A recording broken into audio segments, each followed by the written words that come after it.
Na 'n sterk afsylaagdrukstelsel oor die land beweeg het talle reënvalrekords gespat, met rekords wat die 5de Mei gebreek was en weer dieselfde rekords wat die 6de Mei gebreek was. Joubertina se rekord vir Mei maand staan nou net onder 220 mm binne net 24 uur.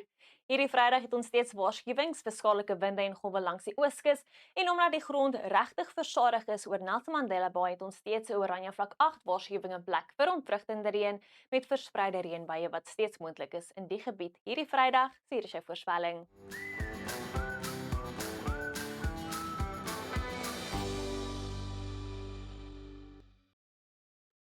Vrydagoggend is dit mistig oor dele van die Wes- en Noord-Kaap asook oor die sentrale gedeeltes van die land met hierdie aanlandige vloei van lug as gevolg van die afsylaagdrukstelsel wat steeds verspreide reënbuie kan bring vir die suidkus. Ligte reën is moontlik oor dele van die Wes- en die Oos-Kaap met reën wat nou selfs ook moontlik is oor dele van KwaZulu-Natal. 'n Suidweswind waai steeds fris tot sterk langs die ooskus met 'n fris wind wat waai oor die binneland van die Oos-Kaap en 'n fris wind wat weer eens waai oor die ooste van die Vrystaat. In die Weskaap is dit aanvanklik 'n koue oggend met minimumtemperature onder 10 oor die binneland en missige toestande moontlik, later gedeeltelik bewolk en dit bly koel met maksimumtemperature onder 20. Ligte reën is steeds moontlik oor die tuinroete met swaarder neerslag moontlik tussen Plettenbergbaai en Gqeberha, waar ons steeds daai oranje vlak 8 waarskuwing in plek het vir ontwrigtende reën.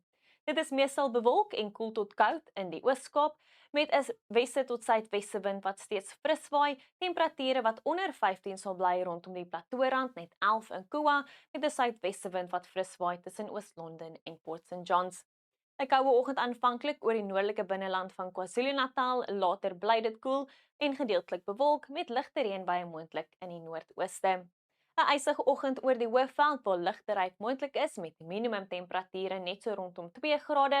Dit bly later koud met maksimumtemperature onder 20, maar 'n lieflike dag in die Laagveld van Mpumalanga en Limpopo met temperature in die middel tot hoë 20s. 'n Koue oggend aanvanklik in die Bosveld met minimumtemperature rondom 5, later 'n sonskyn en droomiddag, maar maksimumtemperature steeds onder 20 grade. In Noordwes is dit 'n koue oggend aanvanklik met mistige toestande op plekke, later 'n sonskyn en droomiddag, maar steeds koel met maksimumtemperature onder 20. Ysig koud die oggend oor die suidelike gedeeltes van die Noord-Kaap waar ligteryk moontlik is, later bly dit koud met net 12 in die aard.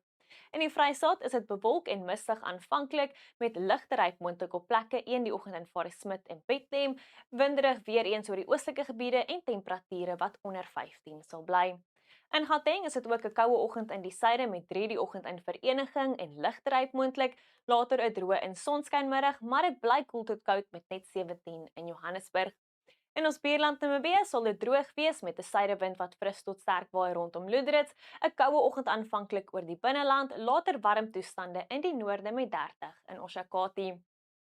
Teen Saterdag sien ons meestal droë toestande reg oor die land met winderige toestande wat nou terugkeer na dele van die Noord-Kaap en dit is voor die volgende sterk koue front wat oornag tot Sondag oor die Suidwes-Kaap sal beweeg met swaar reën wat hier sal val. Dit sal ook ysig koud wees met sterk noordweste winde wat waai en sneeu wat nou moontlik is rondom Sutherland en die hoë bergpieke van die Wes-Kaap. Al is al van my af. Geniet jou Vrydag, tot weersiens by 'n gunsteling weerdiens.